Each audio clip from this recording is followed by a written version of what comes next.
Hi, this is Mr. Chua playing with an quail egg.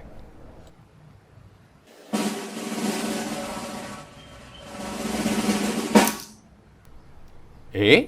Could it be that the egg is not broken?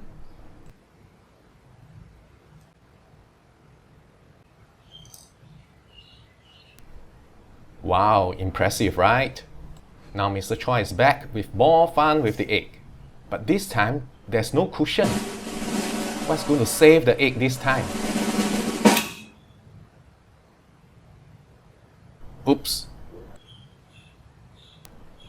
Now, as a physics student, you must be able to explain how the cushion reduces the impact force.